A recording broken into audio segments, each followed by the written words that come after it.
lion. And they could eat. They're not desperately hungry, but they definitely could eat. It'll be interesting to see which way they get moving this evening.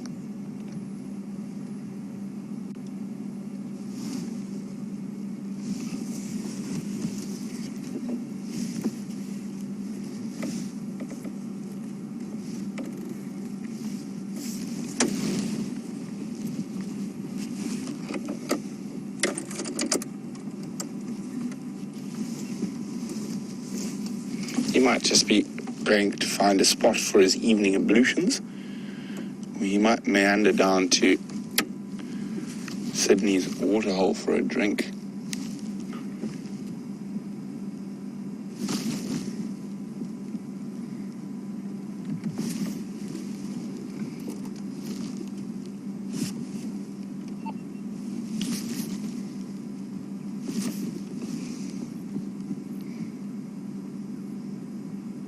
No, he's just going to flop down in a different spot.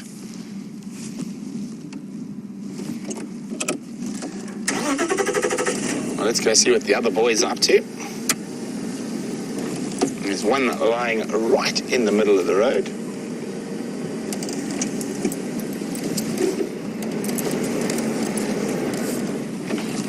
So, Lynn in Michigan is wondering how far away are these lions from the Juma camp.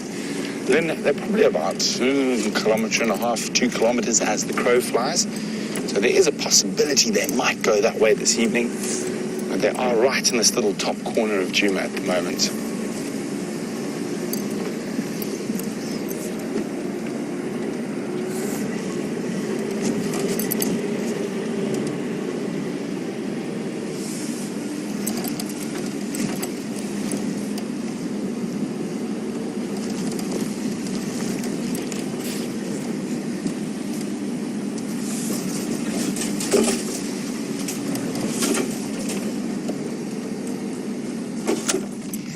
Have to adjust our one light so we don't blind everyone.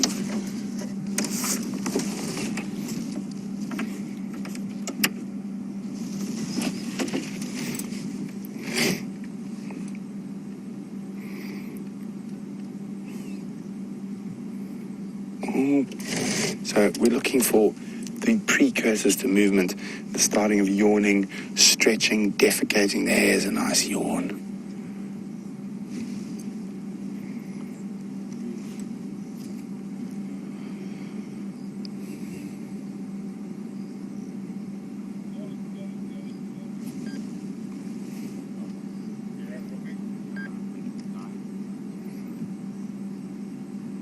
Just massive heads.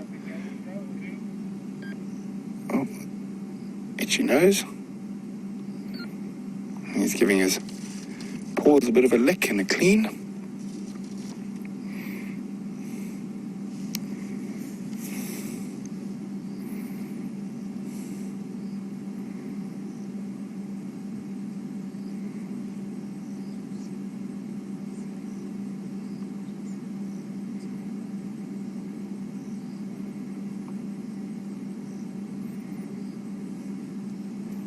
Oh, he's up. Alice in Ohio is wondering, why do lions sleep all day, even if they are hungry? Well, Alice, it's a very good question.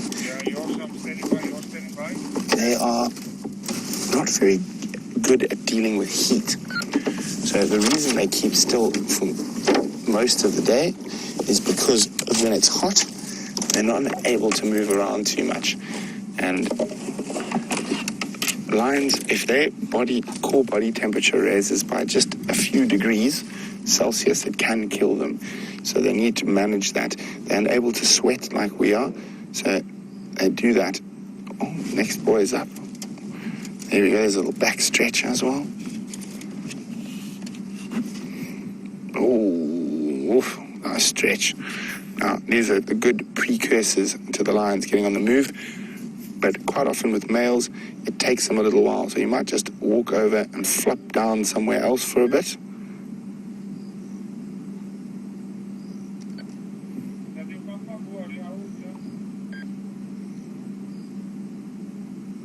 There we go. This guy's having a good scratch.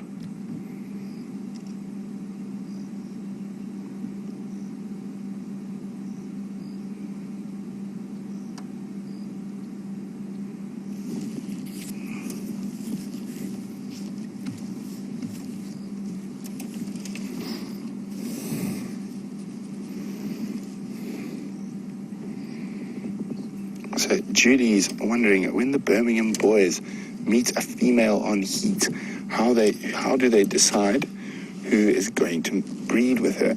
By fighting, Judy. They will have quite aggressive fights between each other over who gets the first mating rights. But it'll be quite often that more than one of them will mate with that female over her estrus cycle.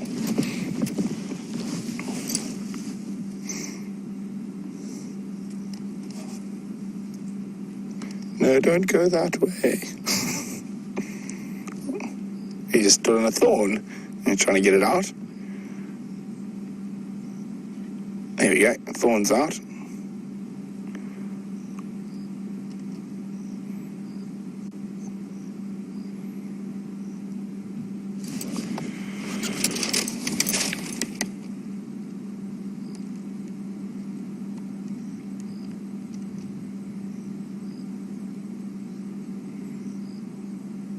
Heidi's wondering if the fifth Birmingham boy has joined. He's not. They left him quite far from here. Are we behind us, Brian? Can I go back?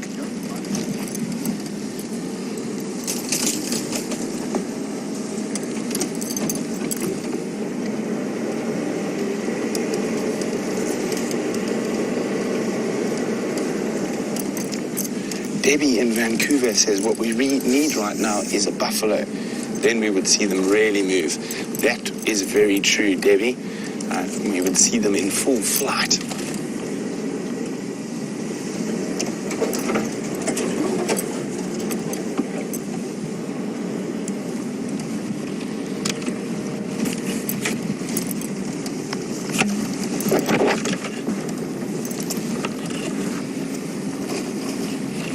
So it looks like they might head north again, which is not too good for us.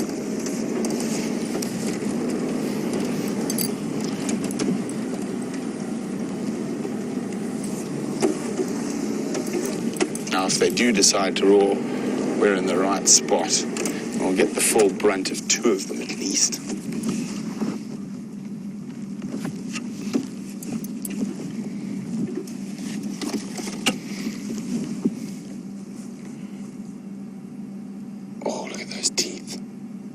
Massive canines.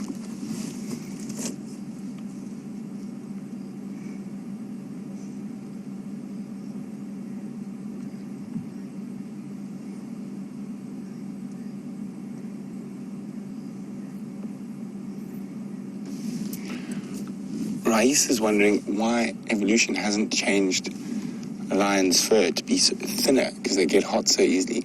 Well, as cats go, Rais, they have very thin fur, apart from the males, of course, with their manes. But the evolutionary reason that they don't deal with heat is so they become the dominant nocturnal predator. So they've evolved to be operating at night when it's cooler. And the daytime, we evolved to be the dominant predator. And we didn't want to be in competition with lions, and neither did lions want to be in competition with us.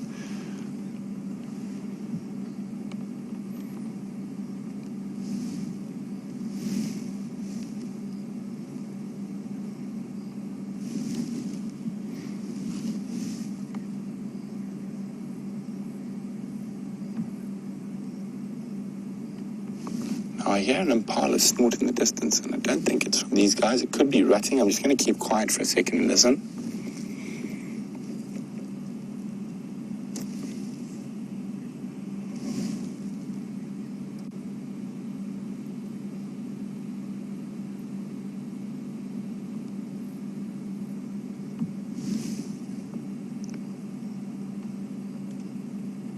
Just two snorts. I think it was too far away to be at these lines. It could be a leopard, or it could be that fifth Birmingham joining them, but I don't think so. I think I heard he was still sleeping in the same place, and there's very little chance he's covered that 6 or 7 kilometers already.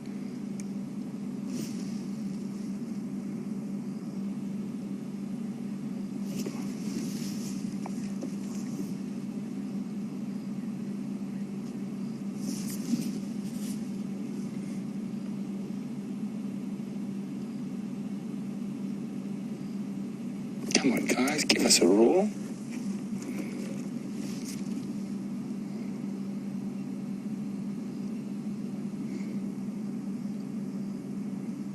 So most of the cat species have retractable claws. Cheetah's the only one who doesn't. Oh, there's a yawn.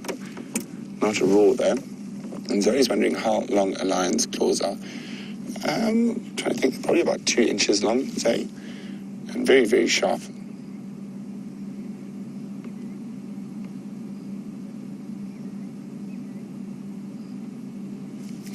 Seem to be facing north to where they chased the salatis last night. I think they're waiting to see if those males start roaring.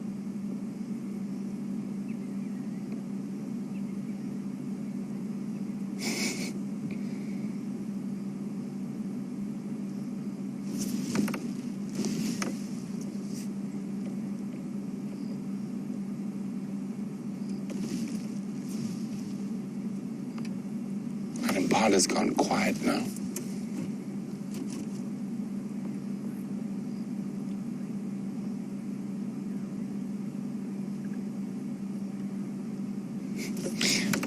Mia, my cat, says if I did my roar now, would the lion react? Probably not, Mia. I think synchronized. My roaring wouldn't inspire any great fear or anything in these lions. However, if I made a buffalo distress call, it might be a very different scenario. But we're not going to do that.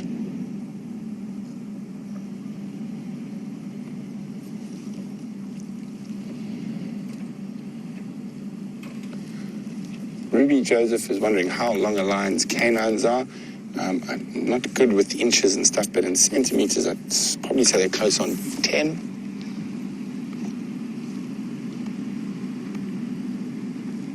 10, 11 maybe. Yeah. 10, 11 centimeters, quite easily.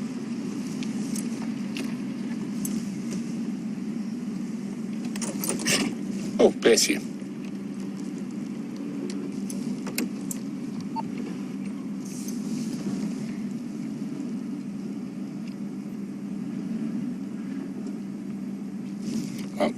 Rebecca Hilbert says she's absolutely obsessed with lions. They're such stunning creatures.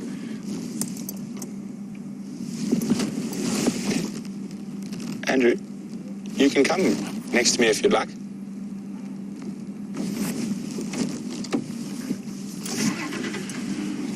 So Rebecca says but she feels that way about all big cats. They are absolutely beautiful animals. It's incredible latent power in those muscles.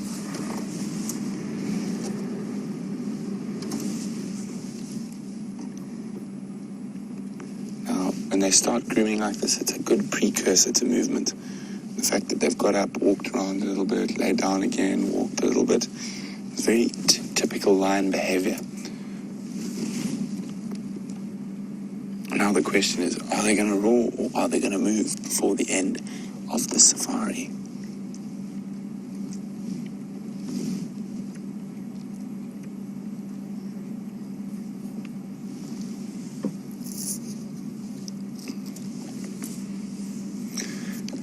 Bear would like to know, when it comes to lions roaring, are they similar to wolves? So if one starts, the rest will follow.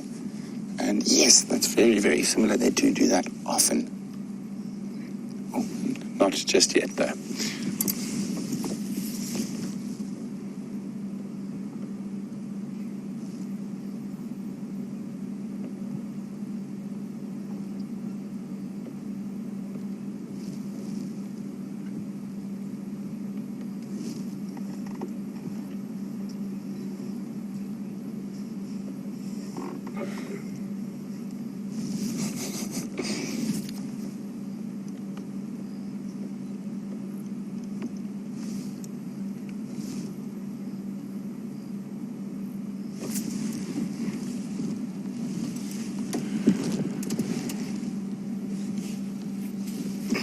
So, of course, lions have a massive gape. And Jen Ward's wondering, when a lion opens this wall, look at that stretch. And that little groan to go along with it. Oh, stood on a thorn again. Same guy who stood on the thorn last time.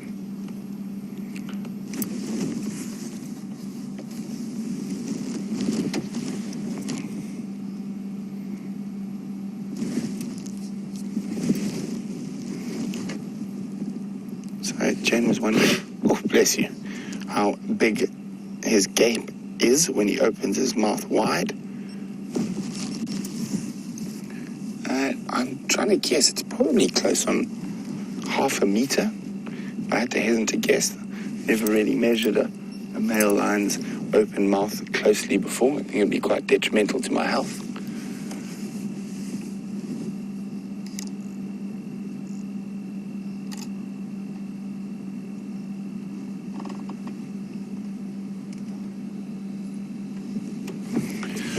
So while we wait to see what these lions do, let's jump across to Sam, who wants to show you the magnificence of the moon this evening.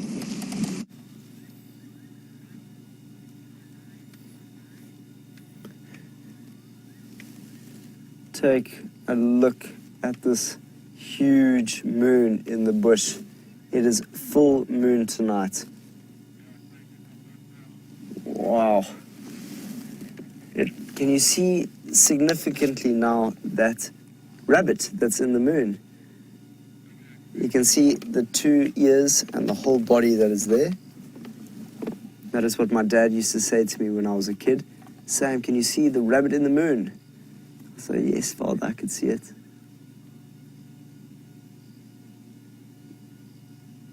And it was also a really good friend of mine from Scotland who might be watching tonight. He taught me the rabbit in the moon and some of the stories that came behind it. And what's also fascinating is that we never see the other side of the moon. Have you ever thought about that? I know that there was a whole album by Pink Floyd called The Dark Side of the Moon, but because we can only see that part of the moon, it's because the sun is reflecting only that side. So as you can imagine, the moon is following the sun all the way around the earth all the time, and is only collecting that sunlight that is coming from the sun itself. And so that is the refraction of the earth's sun that we're looking at. And also quite an interesting fact is apparently the moon is because of the an asteroid that hit many years ago and then disconnected or dislodged a piece of the earth out into our atmosphere, and that became our moon. And as you know, the moon plays such a crucial and critical role on our planet, and it gives us life. And the reason why it gives us life is because it gives us a 23.5 tilt of the Earth's axis.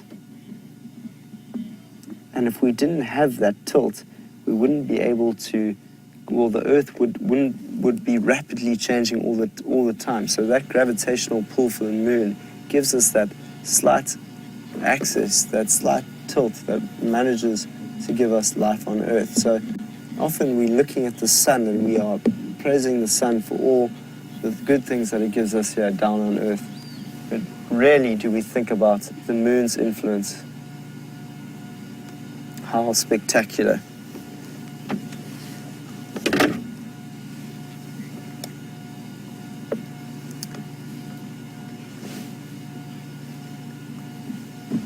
With that, let's take time when we can to learn a little bit more about our moon, to see its influence on our great Earth.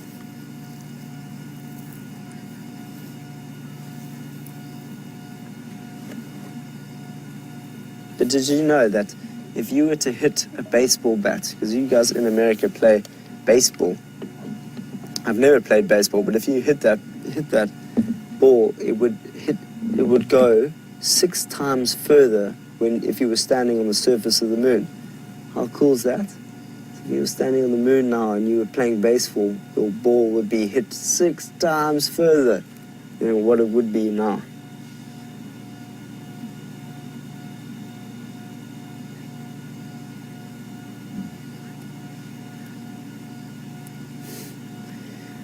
Gracie, aged 8, says that she can see a hippo in the moon.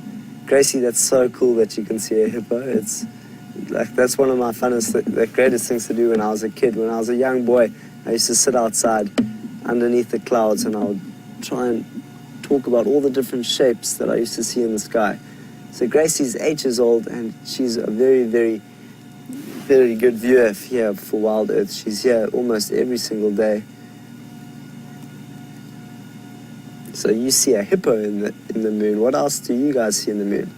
I can only see the hare just because, well, the rabbits, just because that's all I've ever been told as a little boy.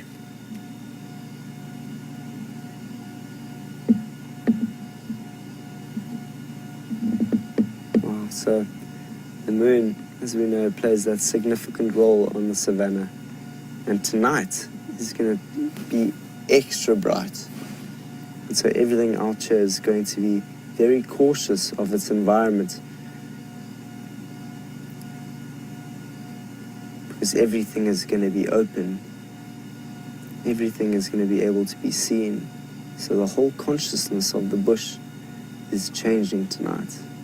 So think of that wherever you are in the world, and think of all those lions and leopards that are on Djuma's property and how they might be influencing their environment tonight.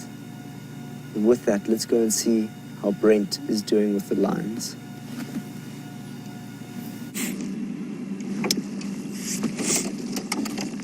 We're still sitting with the Birmingham boys, and I haven't moved too much. Sorry, I'm about to sneeze. I'm going through a bit of a sneeze attack at the moment. I've had a few. Just trying to concentrate my sneeze away.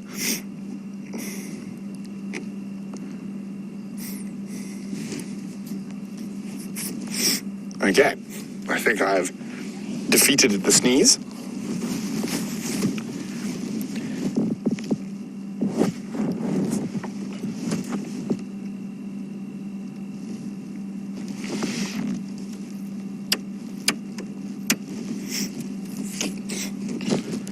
So, the full moon is out tonight, and that is actually a hindrance to a lot of the predators. They prefer to hunt on the dark nights when the prey species don't have the best view.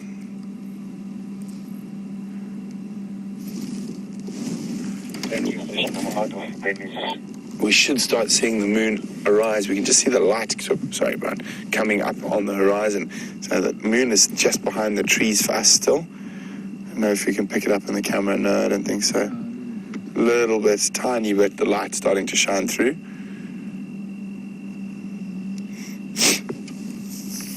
Coming up from the east. So one of the favorite things for the male lions to hunt is buffalo, and they have a very effective strategy, especially if they find big herds, and they'll keep harassing them. So they don't actively stalk like they would for something that they have to sneak away from. What they do is they sort of rush them and start looking for weaknesses and trying to find an individual that'll be easier to pick off from a big herd. So there's 3 Birminghams here. There's 2 behind that bush, and I'm just seeing where the other one is.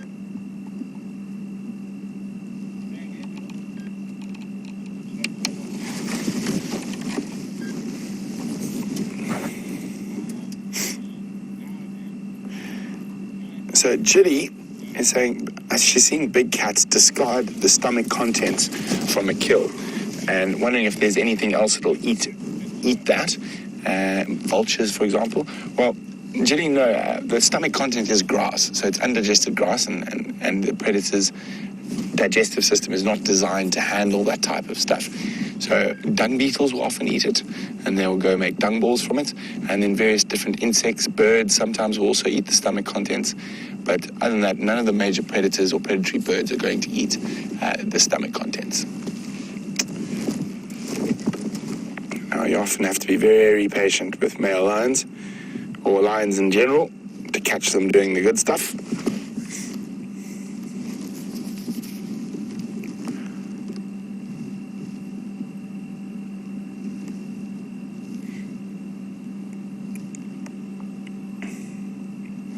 I did hope they were going to give us a concert tonight, but the night is still not over yet, so there's a possibility. But it has been quite a hot day. So I think these guys are only going to get moving closer to sort of 8:39. There we go.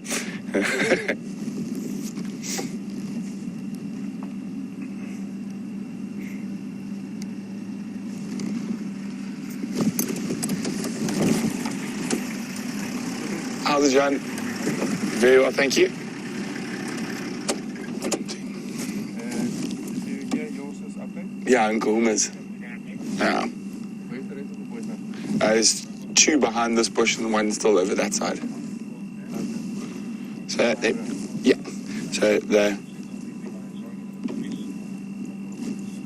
oh, it sounds like those lionesses are actually on their way here. I didn't hear that. My radio was turned down. So that could be exciting, and I think it is the Nkahuma Pride.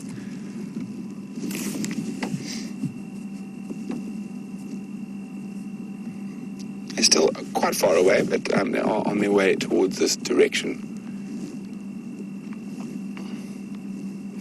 Let's try to see what the others behind the bush are up to.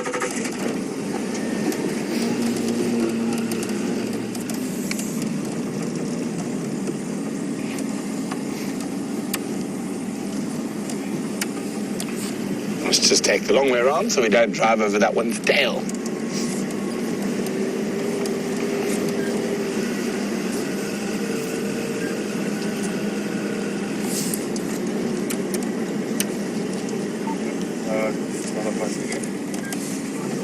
Which direction they're going on? So they're a little bit more to the east. Here you are. I'm going around, drive around Here we go. catch up with this Mafaz again. I think maybe they will join with that Marula later.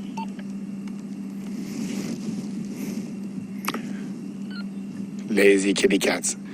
So even though they do, as I said, they do sleep for 20 hours a day, their 4 hours of mobility is not 4 hours in a row. It's often 20 minutes in a row. Walk for 20 minutes, sleep for half an hour, walk for 40 minutes, sleep for an hour and a half. So it's always broken up.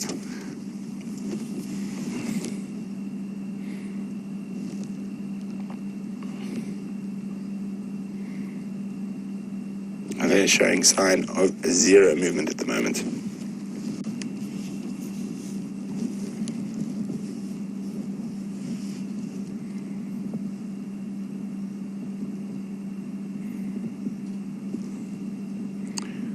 Looks so peaceful. Brian, won't you want to go tickle its belly? Yes. So it's often like this. It's hard to imagine the pure raw power of a male lion. Now, if a lioness just happened to swat you with her paw, she's strong enough to snap your neck or your back. If a male lion hits you, he's strong enough that without any cutting blade or anything, he's strong enough that he can hit your head right off your shoulders. So, incredibly powerful animal.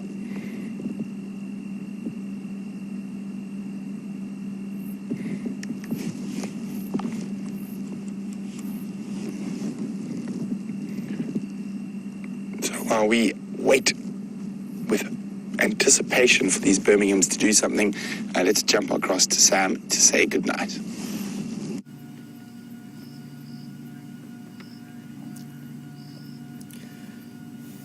Earth has been here for over 3.8 billion years. And so there's so much that we have to learn from the genius that is within it all. So as we sit here looking out at the moon, let's take some time to think about the day that we had, whatever we did for the Earth, to think about how we can have an influence in the planet that isn't so impactful, and how we can write a signature that can be left for generations to come that shows that we have a harmonious connection with the natural world. With that, it's been great to have you all out here this afternoon. Dave and I have thoroughly enjoyed it. Hopefully we'll get to see you all in the morning and enjoy the last few minutes with the Birmingham boys.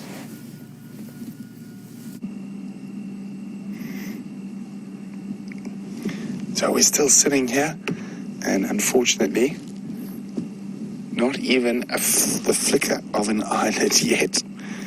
But one needs to be patient with big cats. We've had a head lift up to the right.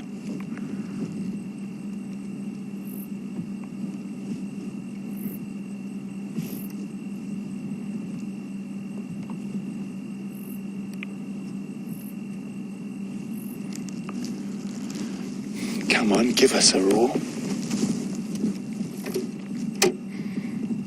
think the last time I saw these guys roaring, they were so lazy they didn't even lift their heads. They roared while they were lying flat down on the ground.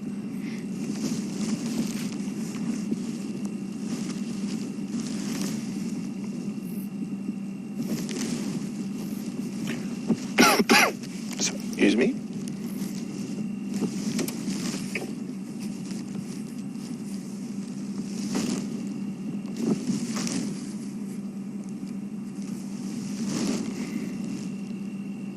So I don't think these guys are going to do anything before the end of the safari this evening, unfortunately.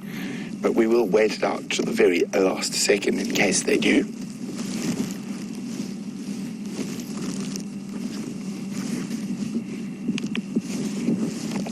And the report of those 5 lionesses, oh, there's a yawn, moving towards this area is quite exciting. So maybe the Nkahumas will be with the Birmingham boys on tomorrow morning's sunrise safari.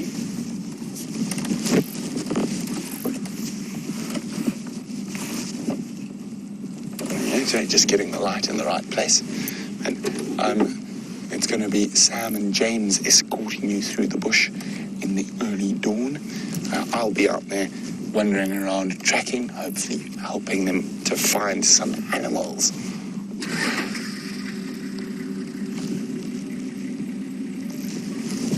Oh, there was movement. A slight move of the head. Eyes are open. And look at those piercing eyes. Always like they seem to stare straight through you.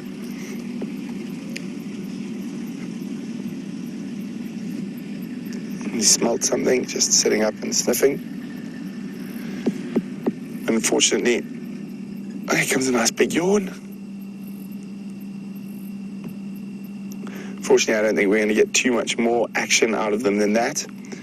But thanks for joining us on this evening's Sunset Safari. It's been an absolute joy having you with us, and we look forward to doing it again and again. So from Brian and myself and everyone else here, toodaloo and have a look at the lion.